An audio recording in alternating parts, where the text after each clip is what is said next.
Hi, welcome to Duick Chevrolet. I'm Mike Thompson. We all know of the legend that is Camaro. This is the 2020 version. When it comes to Camaro, 4 different models, 4 different drivetrains. This in particular is an SS1LE. So think of it as the SS that we always known and love with a nice big 6.2 liter V8 under the hood, but we've made this one a little more special for the track. Easily denotable by the look, it has a matte black hood, and underneath those beautiful big black wheels, a wonderful set of red calipers. Now, the 1LE Camaro is the same as an SS Camaro, just a little better for the track on it. The rest of it makes it pure Camaro. So we've got push button keyless entry, and that makes it a great little car to play with. Keys stay in your pocket, you never have to worry about them. Moving around the back on the Camaro, we've got a couple of new things for 2020. We've got a high-mounted video camera mounted in a shark fin. Now that's for the new video streaming mirror, which we'll look at a little bit inside. We've got the 1LE spoiler on the back, the high-mounted stoplight, and of course, we've got the smoky tail lights. Oh, that's just a new Camaro thing to make it look cool. Other than that, coming around the back end, again, we've got keyless entry for our front seats. We've got a great frameless window. It is all Camaro. It's always been Camaro, and it's the way it should be. Now, we've made it a little more luxurious lately. We've got things like memory seats. We've got the power windows, power mirrors, kind of mandatory on a Camaro. Power seats in this one with heads-up display. If you're going to pound all the way down, then we got to go with a heads-up display. Eyes focus forward, always looking that way. So once we take her for a ride in a little bit, you'll get to see what I mean. Join us in a few and we'll go for a drive.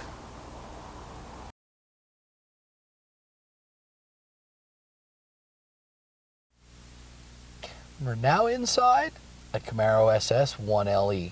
All we do to activate, foot on clutch, because this is a stick shift, and we've got a brake and a nice little push button start. So we're now in, the car's come to life, as you can probably hear already. First couple of things we want to deal with, we've got the new Generation 3 stereo in this one. It has a new home screen, shows the navigation system, stereo, and if we had a phone connected. If we wanted to change that, we could just move it out and we can look at different things. Now, to get into our settings is very easy. We've got drive modes. Drive mode is fun. We can change with engine sound. We've got stealth touring. Of course, we got this one cranked up right now on track mode. So we can set our steering, we can set our suspension settings, but mostly we want to control that with our mode button. So if we're in touring mode, steering and suspension will be a more comfortable operational mode. Anytime we go above that into track or sport mode, it'll tighten everything up a little bit. Helps us drive faster than we probably should be. Climate and air quality, collision detection systems, same as most of our Chevy gear. Just so you know, in a Camaro, we have not brought in all of the new safety gear for forward collision avoidance and stuff yet. We will get it eventually, just into sports cars, it's not considered a big thing to get in there yet. We do have lane change alert, so it's looking for things that are in our mirrors. Now, there is a difference with General Motors lane change alert versus everybody else's side blind zone. We do monitor our blind zone like everybody, but we look back a little further to see if something is coming up quickly that will be a problem if we change lanes. It is based on speed differential, and one of the things I've noticed driving around downtown Vancouver is it does pick up bicycles into bicycle lanes when you want to be changing and turning across a lane, stopped at a light, something like that. So that part of it's really neat. Something else we've got on our Chevy products is rear cross traffic alert. When we go to reverse, it will look sideways off the rear bumper, and it will let us know when things are coming, which also helps. It does, again, pick up bicycles, children, not just cars. After all, cars we can kind of see sometimes. Well, not if you're driving here in Vancouver, but you never know. One of the other things that we get into is comfort and convenience. Chime volume, well, that's a beeping noise when you're not wearing seatbelts. Always handy on one of the Camaros is our reverse tilt mirror. Anytime we hit reverse, the side mirror, in this case passenger side mirror, we have set to head for the curb to make it a little easier to parallel park and help you protect those really nice wheels on the outside. One of the things that is different, everybody making a car right now, locator or exit lighting stays on for 30 seconds when you get out of the car. That's pretty much a given on everybody else's cars that are created. One of the things that is unique to GM vehicles is the locator lights. Lose a Camaro in a dark parking lot, hit your unlock button on your key fob, she will light up and stay lit for 30 seconds. It makes it really fun to find. It also makes it really a lot better looking than the competition. Ambient lighting deals with the inside colors, and we can change the colors on the doors, also in our cup holders. Not sure if Hansel's going to be able to get a good shot of that right now, but come in and see us at Chevy, or Buick Chevy, and we will show you how that works. Teen Driver is really cute. Now, Teen Driver monitors your child's driving habits while they have your car. Now, we're currently sitting in a 6.2 liter Camaro, which some people would suggest you probably shouldn't be giving to your teenage driver, but that is up to you, your car. It will monitor things. It is kind of neat. You pick a 4-digit code of your choosing every time you want to use it.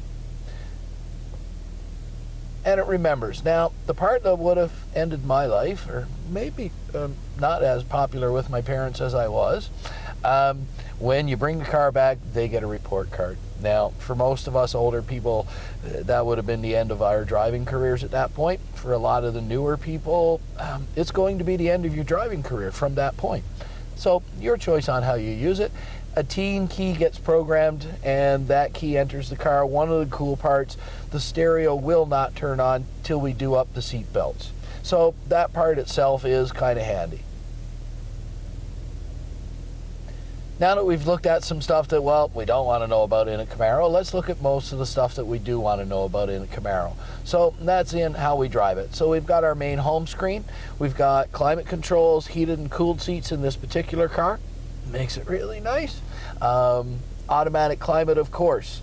Dial controls for a Camaro temperature are really nice with the big dials. You can find these, make them easy to move and touch, play with. Stick shift we're going to play with in a little bit.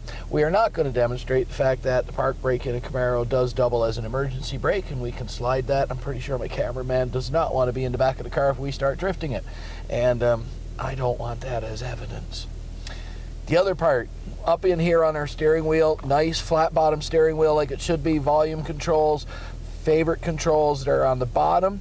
One of the neat things that we have in a stick shift Camaro, same as in a manual shifting Corvette, which doesn't exist after 2020, is Rev Match. Rev Match, for those of us that are a little bit in race mode, it takes care of heel and toe driving for us, blips the throttle right before upshifts and downshifts if activated. It is your choice whether or not to activate it. All the other creature comforts are here. We've got a heated steering wheel. We've got automatic headlights in this particular car, and we've got a heads-up display. We've got our driver's information center. Right now I've got it set for speed limit, but it can give us all of our information, what speed we are traveling, what our fuel economy and stuff is. I should probably reset that, Hansel, because we've been sitting here a while and we've absolutely destroyed our fuel economy. The engine is running. So, something else, oil life remaining, tire pressures are always key in a car like this, and of course, a stopwatch. Everybody needs a stopwatch in a Camaro. After all, how do you know how fast you make it to Kelowna if you don't have a clock telling you? This is a real fun car. One last thing before we jump out. We have the new video streaming mirror, as I talked about, on the outside walk around with the shark fin. This eliminates blind spots. In a Camaro, that is kind of key. In a lot of our vehicles, it is really cool as well, but in a Camaro, with the way that we've built it, well, its sight lines are not always the best in reverse. So we've given you the really cool new mirror. No blind zones, sees out farther than the side mirrors, and when we're driving around, you'll notice that a little bit better. That's about it for our interior walk around in the car. We are going to take a drive.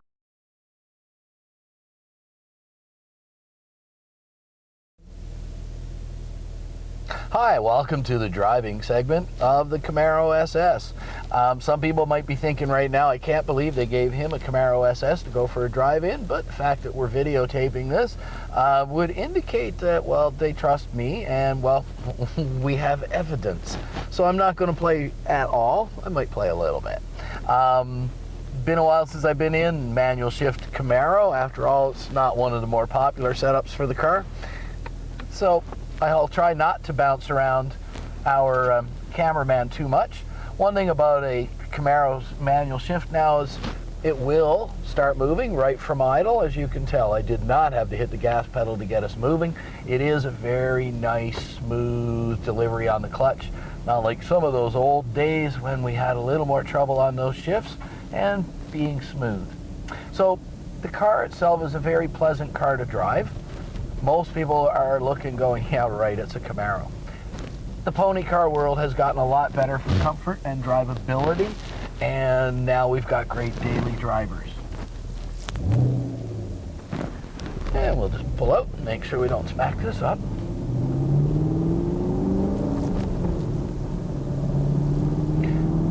So, a lot of times in a Camaro, a lot of us just want to stop talking and listen to the engine itself, and it is tempting in this car, but they do pay me to talk, so you get to listen to me.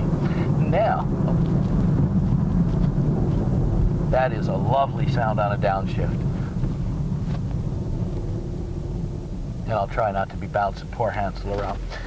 At this point, I'm actually going to activate Rev Match, and you'll get an idea of how that exactly works. Oops. Didn't need to start that. Now we're going to go back to speed limit so that Hansel can tell me how far above that we do get, but we will be staying below speed limit. I promise we'll be around that speed limit. We won't be speeding too much. This is a fun car to drive. I'm just waiting for this light to turn green. Do keep in mind, we've got a great view of what's going on around us. I have a great view of what we're going to be doing, where we might be headed. And I've now gone on to Rev Match, so I don't even really need to be too worried about how I'm doing my upshifts. It is going to blip the throttle on the upshifts in between and get it done for me.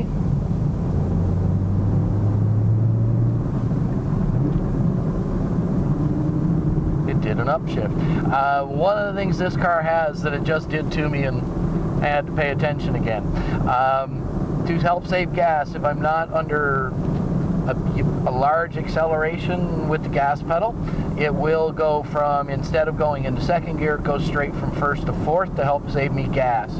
And one of the things I first had to do was figure out how to get it back into third gear from there. So it just shifts normal as always anytime I want it to be doing it. So it does help you save gas even though we're driving a 6.2 V8. The other part that this car will do for me, if you can hear that downshift for me, this car will also, when not necessary, be running in 4-cylinder mode instead of 8. So it does have our dynamic fuel management system, and when not wanting to burn a whole bunch of gas, we can set it into 4-cylinder mode. We do that by our driving style, so I don't usually get to see that part. But some people do. We're in traffic now. Welcome to Vancouver. Even though we're in COVID-19, let's not all visit. People looking from somewhere else other than Vancouver say, that's a lot of traffic. It's not for here. Same as if we happen to be in Toronto. This is light traffic for rush hour, and right now we're in peak rush hour. Kind of pleasant with all the people off the road. However, we are going to change lanes and let's go catch up with some other traffic.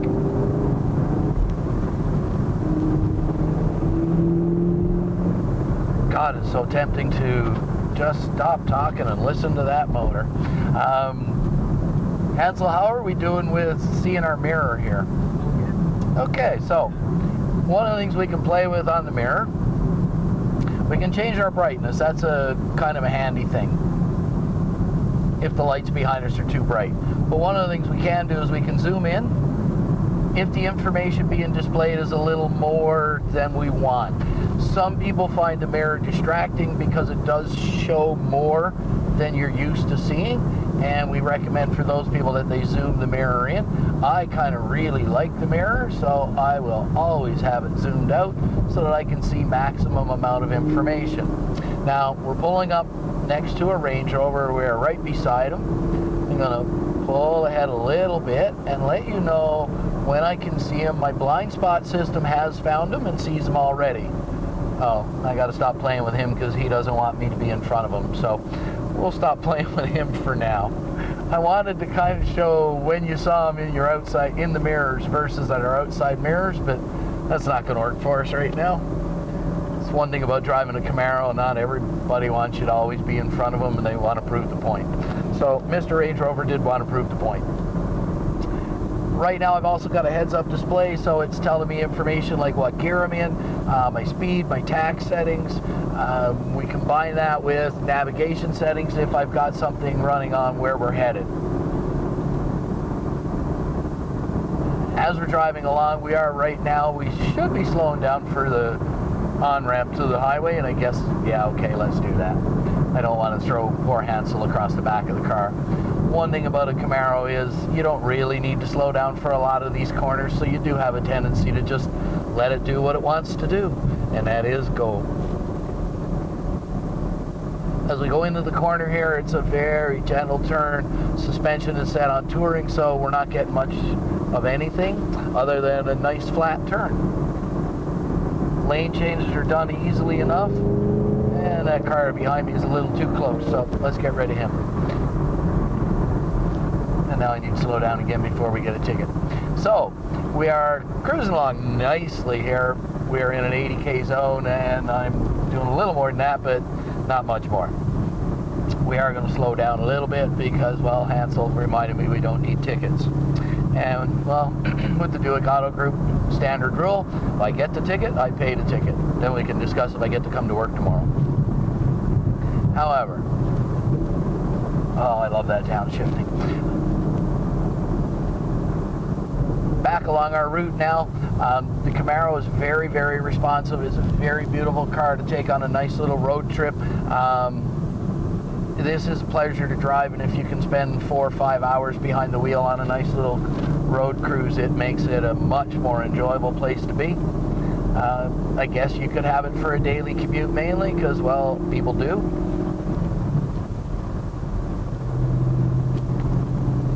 And in traffic, it works very well. Can't wait for it to get some of the new safety systems. The V8 we're in, of course, is a track car, and it does things a little bit differently. There is a 2-liter turbo version that is available, the LS and the LT models, and they are very enjoyable to drive as long as you don't want the outright speed and power of a V8. The 6-cylinder motor is a very pleasant driver, and it's great on gas. Plus, it's 345 horsepower, enough for most people that don't need outright speed. However, if you want the sound that we're currently enjoying out of this car, you kind of need to be on a V8 under the hood.